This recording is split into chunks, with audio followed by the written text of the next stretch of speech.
Yan mga buddy, muulan, maambon. Bili muna tayo.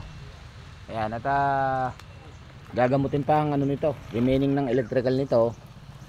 At saka ang swing nito ay mahina. Kaya hindi pa natin na matatapos to. Ayusin pa natin yung swing nito at mahina ang swing mga buddy.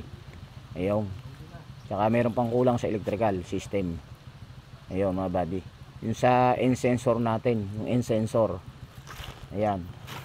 Yung end sensor niya ay walang supply, kaya ayusin natin yan mga buddy. Ayun. Tsaka yung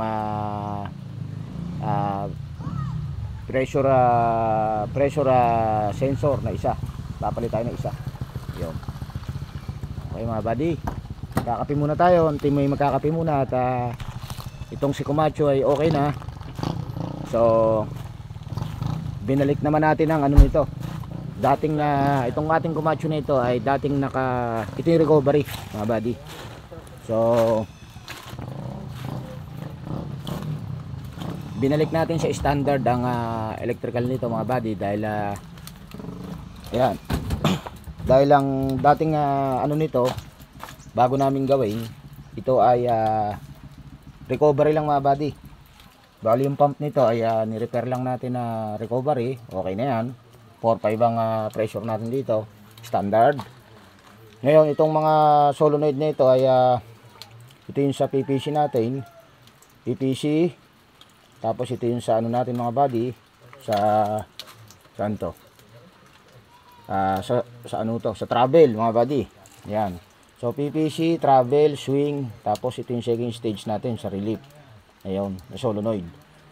So ngayon mga buddy ay ito ay bago namin gawin, ito ay wala nang condemn na mga buddy ang electrical system nito. So yung mga kuryente niyan dati dito, yung nakakabit dito, yung harness niyang original mga buddy, ay bali ang nangyari rito ay naka-bypass na. Ibig sabihin, gumagana itong bakuna ito dati na nakatukod lang mga buddy. Ayan. So dito may welding rod na nakatukod dito. Ayan. Ayan, tinukuran na lang to mga buddy.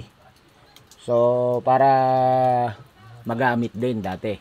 So ito yung ating ni-recovery. So ngayon ang gagawin natin ay back to standard mga buddy. Ibig sabihin yung electrical system nito ay ibabalik natin sa dati. Yung sa safety lock niya, pagbaba mong ganon, tapos lock. Ayun. So ayan. Kaya tayo ay nagpalit din ng yan mga buddy, yung socket. Ayan. So ngayon ay okay na ito mga buddy. Turn over na itong kay bushing na ito. At ayan, nagamit na ito kahapon mga buddy. So naka-standard na tayo. Ayan mga buddy.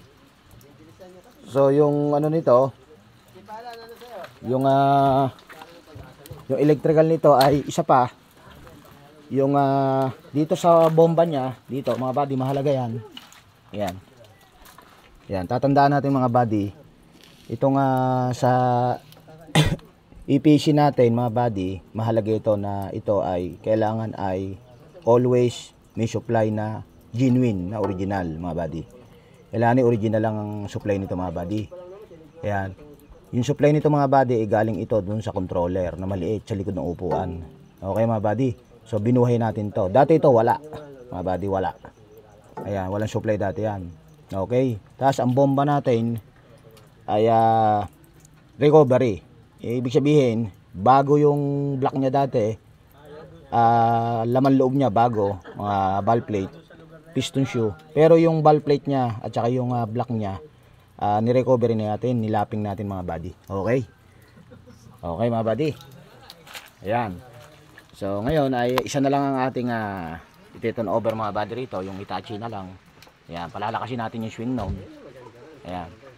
Palalakasin natin at saka yung magpapalit tayo ng isang sensor mga buddy. Ayan. Okay. Ayun. Ayan, chip boy ngayon, titimpla ng kape. Ayun. So standard na ito mga buddy. Ayan. Mag-reharness lang tayo rito mga buddy. Reharness. Ayun. Ayun. Pagbaba mo ang safety lock ay galaw na yan. Pagtaas ay Ayun. Pagtaas ay close na siya. Ayun. Wala nang implement. Ayun, nakalock. Okay mga buddy. Kaya God bless sa atin lahat mga buddy at good morning sa atin lahat. Ayan ang timalagang laki mga buddy. Ayan, ayan. Ayan. Chiboying! Chiboying! Kaway ka muna. Ayan. Oh, ayan. Oh! Tapos na trouble nung Hitachi. Kaunti na lang. Swing na lang. Ayan. Ayan ang ating Hitachi mga buddy. Ayan. Alright.